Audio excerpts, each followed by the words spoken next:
Wasn't there.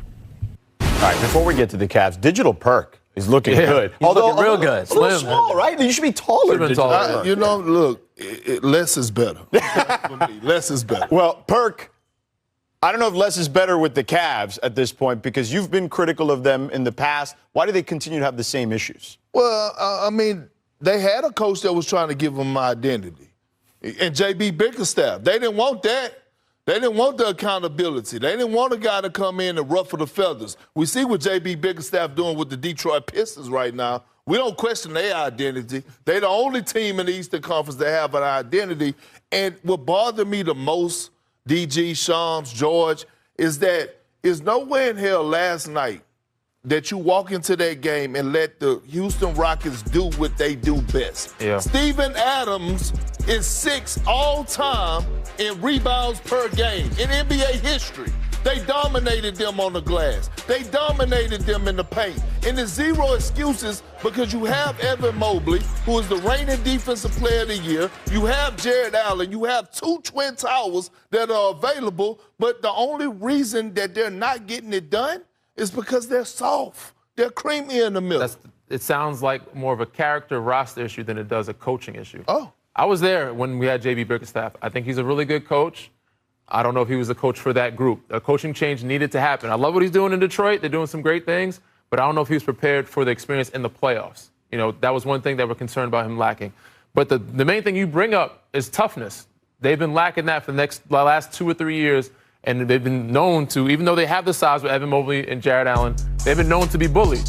They got bullied in the New York Knicks series. Every time they played Mitchell Robinson, they can't rebound. With the size you have, you should be able to rebound. And for them to get out-rebounded 51-39 is inexcusable.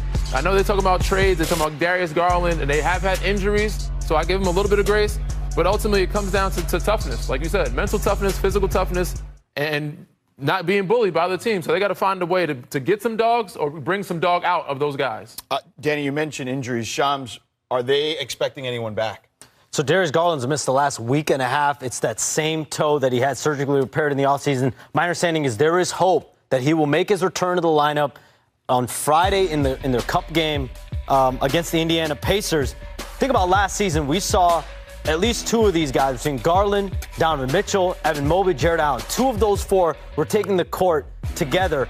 They staggered them in the rotation. They were healthy, and they played a lot. This year, we just have not seen it to that level. And say whatever you want about Darius Garland. He's one of 2 players in the NBA that last season averaged 20 points, 5 assists, 40% three-point shooting. Nikola Jokic and Darius Garland. Yeah, certainly an important part of the puzzle. No question about it. All right. I think that's interesting. Donovan Mitchell, like we've seen this before, his fourth quarter craziness. He had 19 in the fourth in this one. Well, we can talk about that in a second. They are 10-1 since they started the season with 2 losses, and we all started to doubt them right away. Lou, I'll start with you. They've obviously shown something, and they've turned things around. Are they now the biggest threat to the threat? But he's offensive-minded, and that a lot of times coaches and teams will sort of take each other's personalities on.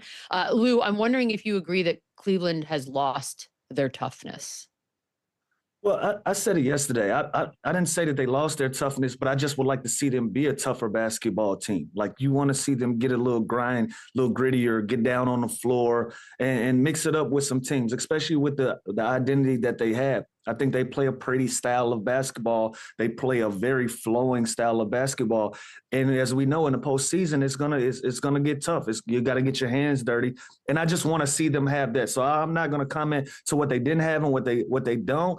I just want to see them be a tougher team moving forward. And to speak to Kenny Atkinson, I work with both of these guys. I work with Nick Van Exel at the same time that I work with Kenny Atkinson in Atlanta. And, Kenny doesn't have the reputation for being a super tough type of basketball coach, but he knows what he's doing, and he's no pushover either at the same time. And teams are a reflection of their coach a lot of the times. And so, with that, Kenny is going to put them in the positions to be successful on the offensive end. He knows what he's doing when it comes to drawing up plays and putting guys in the right position to score the basketball.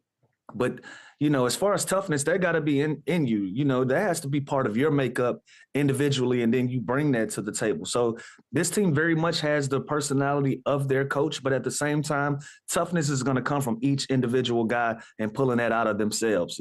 So I don't know if they lost their toughness when they fired JB. I think naturally they got a bunch of nice guys. They have a bunch of guys that carries themselves like that. But I just want to see them get their hands dirty a little bit more than where they are right now, especially when it comes to a deep postseason run. There's going to be some grind out games where it's